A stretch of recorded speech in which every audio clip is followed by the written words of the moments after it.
Arthur Schopenhauer, Essai sur les femmes. Le seul aspect de la femme révèle qu'elle n'est destinée ni aux grands travaux de l'intelligence, ni aux grands travaux matériels. Elle paie sa dette à la vie non par l'action, mais par la souffrance, les douleurs de l'enfantement, les soins inquiets de l'enfance. Elle doit obéir à l'homme, être une compagne patiente qui le rassérène. Elle n'est faite ni pour les grands efforts, ni pour les peines ou les plaisirs excessifs. Sa vie peut s'écouler plus silencieuse, plus insignifiante et plus douce que celle de l'homme, sans qu'elle soit par nature ni meilleure ni pire. Ce qui rend les femmes particulièrement aptes à soigner, à élever notre première enfance, c'est qu'elles restent elles-mêmes puériles, futiles et bornées. Elles demeurent toute leur vie de grands enfants, une sorte d'intermédiaire entre l'enfant et l'homme. Que l'on observe une jeune fille folâtrant tout le long du jour avec un enfant, dansant et chantant avec lui, et qu'on imagine ce qu'un homme, avec la meilleure volonté du monde, pourrait faire à sa place. Chez les jeunes filles, la nature semble avoir voulu faire ce qu'en style dramatique on appelle un coup de théâtre. Elle les pare pour quelques années d'une beauté, d'une grâce, d'une perfection extraordinaire, aux dépens de tout le reste de leur vie, afin que pendant ces rapides années d'éclat, elles puissent s'emparer fortement de l'imagination d'un homme et l'entraîner à se charger loyalement d'elle d'une manière quelconque. Pour réussir dans cette entreprise, la pure réflexion et la raison ne donnaient pas de garantie suffisante. Aussi, la nature a-t-elle armé la femme, comme toute autre créature, des armes et des instruments nécessaires pour assurer son existence et seulement pendant le temps indispensable, car la nature en cela agit avec son économie habituelle. De même que la fourmi femelle, après son union avec le mâle, perd les ailes qui lui deviendraient inutiles et même dangereuses pour la période d'incubation, de même aussi, la plupart du temps, après 2 ou 3 couches, la femme perd sa beauté, sans doute pour la même raison. De là vient que les jeunes filles regardent généralement les occupations du ménage ou les devoirs de leur état comme des choses accessoires et de pures bagatelles, tandis qu'elles reconnaissent leur véritable vocation dans l'amour, les conquêtes et tout ce qui en dépend, la toilette, la danse, etc. Plus une chose est noble et accomplie, plus elle se développe lentement et tardivement. La raison et l'intelligence de l'homme n'atteignent guère tout leur développement que vers la 28e année. Chez la femme, au contraire, la maturité de l'esprit arrive à la 18e année. Aussi n'a-t-elle qu'une raison de 18 ans bien strictement mesurée. C'est pour cela que les femmes restent toute leur vie de vrais enfants. Elles ne voient que ce qui est sous leurs yeux, s'attachent au présent, prenant l'apparence pour la réalité et préférant les niaiseries aux choses les plus importantes. Ce qui distingue l'homme de l'animal, c'est la raison. Confiné dans le présent, il se reporte vers le passé et songe à l'avenir. De là sa prudence, ses soucis, ses appréhensions fréquentes. La raison débile de la femme ne participe ni à ses avantages ni à ses inconvénients. Elle est affligée d'une myopie intellectuelle qui lui permet, par une sorte d'intuition, de voir d'une façon pénétrante les choses prochaines. Mais son horizon est borné, ce qui est lointain lui échappe.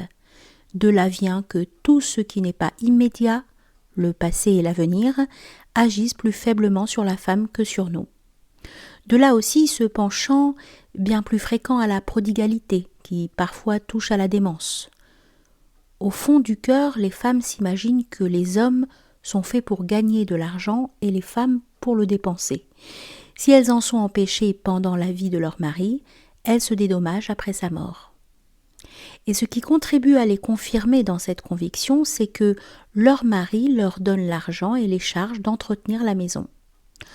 Tant de côtés défectueux sont pourtant compensés par un avantage. La femme plus absorbée dans le moment présent, pour peu qu'il soit supportable, en jouit plus que nous. De là cet enjouement qui lui est propre et la rend capable de distraire et parfois de consoler l'homme accablé de soucis et de peines. Dans les circonstances difficiles, il ne faut pas dédaigner de faire appel, comme autrefois les Germains, au conseil des femmes, car elles ont une manière de concevoir les choses toutes différentes de la nôtre. Elles vont au but par le chemin le plus court, parce que leur regard s'attache en général à ce qu'elles ont sous la main. Pour nous, au contraire, notre regard dépasse sans s'y arrêter les choses qui nous crèvent les yeux et cherche bien au-delà. Nous avons besoin d'être ramenés à une manière de voir plus simple et plus rapide. Ajoutez à cela que les femmes ont décidément un esprit plus posé et ne voient dans les choses que ce qu'il y a réellement, tandis que sous le coup de nos passions excitées, nous grossissons les objets et nous nous peignons des chimères. Les mêmes aptitudes natives expliquent la pitié, l'humanité, la sympathie que les femmes témoignent aux malheureux, tandis qu'elles sont inférieures aux hommes et tout ce qui touche à l'équité, à la droiture et à la scrupuleuse probité. À cause de la faiblesse de leur raison, tout ce qui est présent, visible et immédiat exerce sur elles un empire contre lequel ne sauraient prévaloir ni les abstractions, ni les maximes établies, ni les résolutions énergiques, ni aucune considération du passé ou de l'avenir, de ce qui est éloigné ou absent. Elles ont de la vertu les qualités premières et principales, mais les secondaires et les accessoires leur font défaut. Aussi, l'injustice est-elle le défaut capital des natures féminines. Cela vient du peu de bon sens et de réflexion que nous avons signalé, et ce qui aggrave encore ce défaut, c'est que la nature, en leur refusant la force, leur a donné, pour protéger leur faiblesse, la ruse en partage. De là la fourberie instinctive et leur invincible penchant au mensonge. Le lion a ses dents et ses griffes. L'éléphant, le sanglier ont leur défense.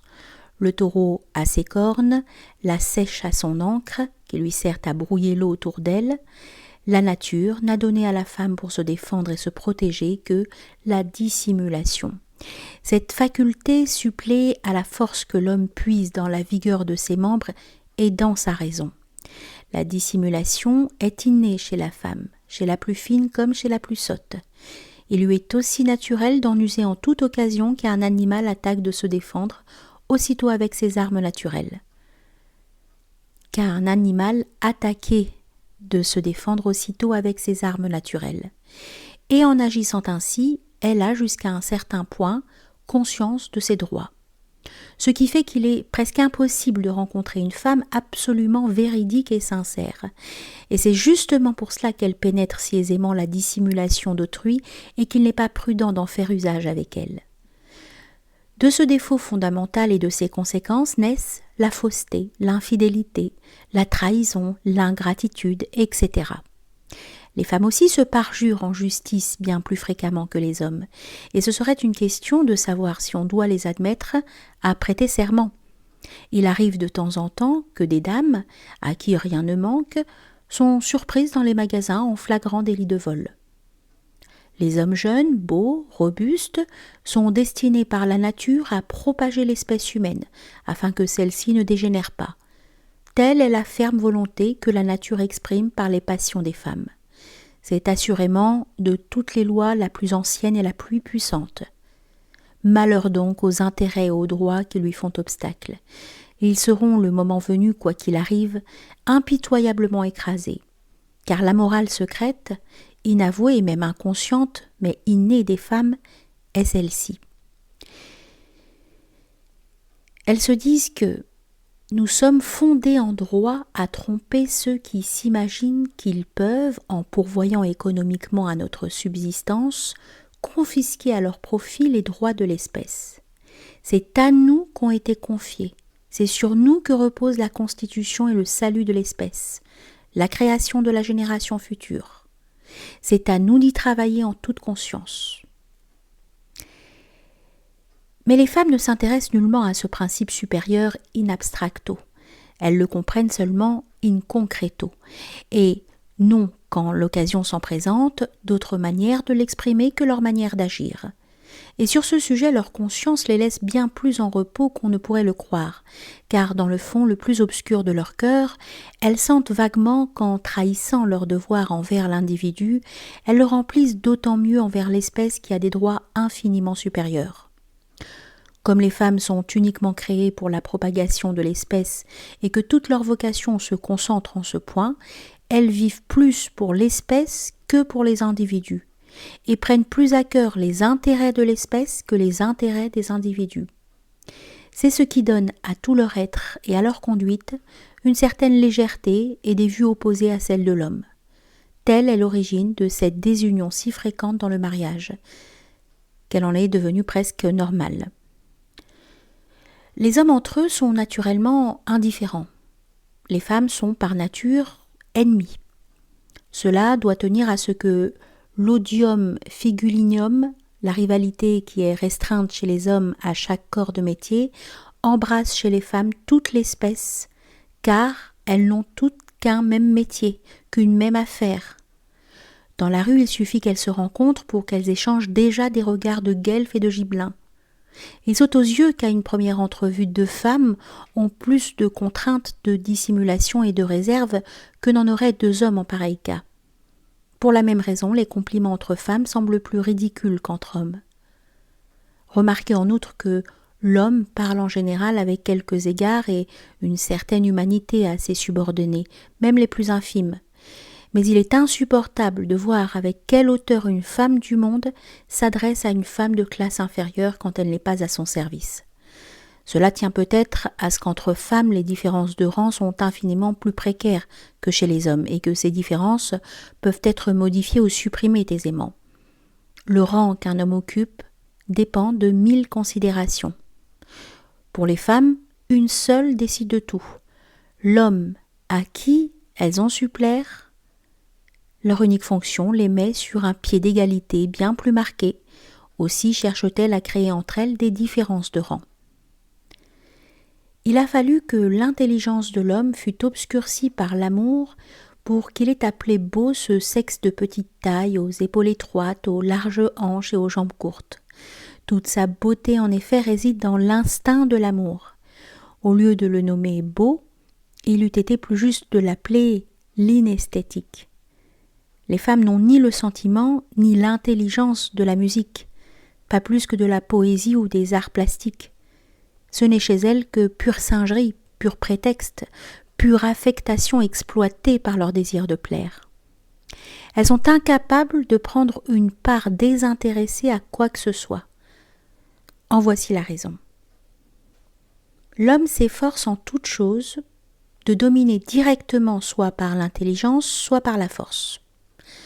La femme, au contraire, est toujours et partout réduite à une domination absolument indirecte, c'est-à-dire qu'elle n'a de pouvoir que par l'homme, et c'est sur lui seul qu'elle exerce une influence immédiate. En conséquence, la nature porte les femmes à chercher en toute chose un moyen de conquérir l'homme, et l'intérêt qu'elle semble prendre aux choses extérieures est toujours une feinte, un détour, c'est-à-dire pure coquetterie et pure singerie. Rousseau l'a dit, « Les femmes en général n'aiment aucun art, ne se connaissent à aucun et n'ont aucun génie. » Ceux qui ne s'arrêtent pas aux apparences ont pu le remarquer déjà. Il suffit d'observer par exemple ce qui occupe et attire leur attention dans un concert, à l'opéra ou à la comédie, de remarquer le sans-façon avec lequel, aux plus beaux endroits des plus grands chefs-d'œuvre, elles continuent leur caquetage. S'il est vrai que les Grecs n'aient pas admis les femmes au spectacle, ils ont eu bien raison. Dans leur théâtre, l'on pouvait de moins entendre quelque chose. De notre temps, il serait bon d'ajouter au mulier tacet in ecclesia un tacet mulier in theatro, ou bien de substituer un précepte à l'autre, et de suspendre ce dernier en gros caractères sur le rideau de la scène. Mais que peut-on attendre le mieux de la part des femmes si l'on réfléchit que dans le monde entier, ce sexe n'a pu produire un seul esprit véritablement grand, ni une œuvre complète et originale dans les beaux-arts, ni en quoi que ce soit un seul ouvrage d'une valeur durable. Cela est saisissant dans la peinture. Elles sont pourtant aussi capables que nous d'en saisir le côté technique et elles cultivent assidûment cet art, sans pouvoir se faire gloire d'un seul chef-d'œuvre, parce que il leur manque justement cette objectivité de l'esprit qui est surtout nécessaire dans la peinture. Elles ne peuvent sortir d'elles-mêmes. Aussi, les femmes ordinaires ne sont même pas capables d'en sentir les beautés, car natura non facit saltus. Huart, dans son ouvrage célèbre Examen de Ingenios para las Ciencias, qui date de 300 ans, refuse aux femmes toute capacité supérieure. Des exceptions isolées et partielles ne changent rien aux choses. Les femmes sont et resteront prises dans leur ensemble, les Philistins les plus accomplis et les plus incurables. Grâce à notre organisation sociale, absurde au suprême degré, qui leur fait partager le titre et la situation de l'homme si élevé qu'il soit, elles excitent avec acharnement ses ambitions les moins nobles, et par une conséquence naturelle de cette absurdité, leur domination, le ton qu'elles imposent, corrompent la société moderne. On devrait prendre pour règle cette sentence de Napoléon Ier. Les femmes n'ont pas de rang. Chamfort dit aussi très justement, elles sont faites pour commercer avec nos faiblesses, avec notre folie, mais non avec notre raison. Il existe entre elles et les hommes des sympathies d'épiderme, et très peu de sympathies d'esprit, d'âme et de caractère. Les femmes sont le sexus sequior, le sexe second à tous égards, fait pour se tenir à l'écart et au second plan. Certes, il faut épargner leurs faiblesses, mais il est ridicule de leur rendre hommage, et cela même nous dégrade à leurs yeux. La nature, en séparant l'espèce humaine en deux catégories, n'a pas fait les parts égales. C'est bien ce qu'ont pensé de tout temps les anciens et les peuples de l'Orient. Ils se rendaient mieux compte du rôle qui convient aux femmes que nous ne le faisons avec notre galanterie à l'ancienne mode française et notre stupide vénération, qui est bien l'épanouissement le plus complet de la sottise germano-chrétienne. Cela n'a servi qu'à les rendre si arrogantes, si impertinentes. Parfois, elles me font penser aux singes sacrés de Bénarès, qui ont si bien conscience de leur dignité sacro-sainte et de leur inviolabilité qu'ils se croient tout permis. La femme en Occident, ce qu'on appelle la dame, se trouve dans une position tout à fait fausse, car la femme, le sexus sequior des anciens, n'est nullement faite pour inspirer de la vénération et recevoir des hommages, ni pour porter la tête plus haute que l'homme, ni pour avoir des droits égaux aux siens. Les conséquences de cette fausse position ne sont que trop évidentes. Il serait à souhaiter qu'en Europe on remît à sa place naturelle ce numéro 2 de l'espèce humaine et que l'on supprimât la dame, objet des railleries de l'Asie entière, dont Rome et la Grèce se seraient également moqués. Cette réforme serait au point de vue politique et social un véritable bienfait.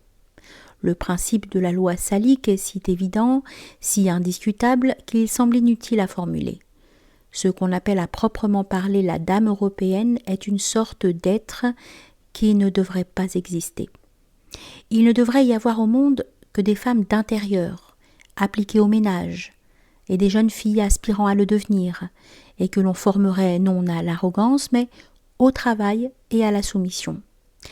C'est précisément parce qu'il y a des dames en Europe que les femmes de la classe inférieure, c'est-à-dire la grande majorité, sont infiniment plus à plaindre qu'en Orient.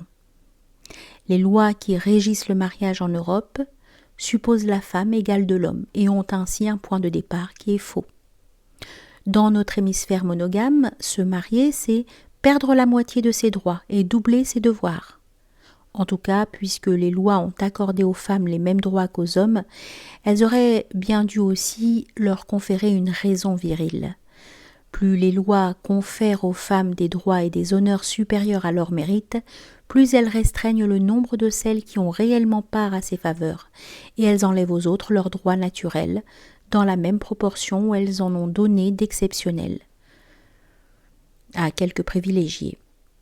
L'avantage que la monogamie et les lois qui en résultent accordent à la femme en la proclamant l'égale de l'homme, ce qu'elle n'est à aucun point de vue, produit cette conséquence que les hommes sensés et prudents hésitent souvent à se laisser entraîner à un si grand sacrifice, à un pacte si inégal. Chez les peuples polygames, chaque femme trouve quelqu'un qui se charge d'elle. Chez nous, au contraire, le nombre des femmes mariées est bien restreint, et il y a un nombre infini de femmes qui restent sans protection.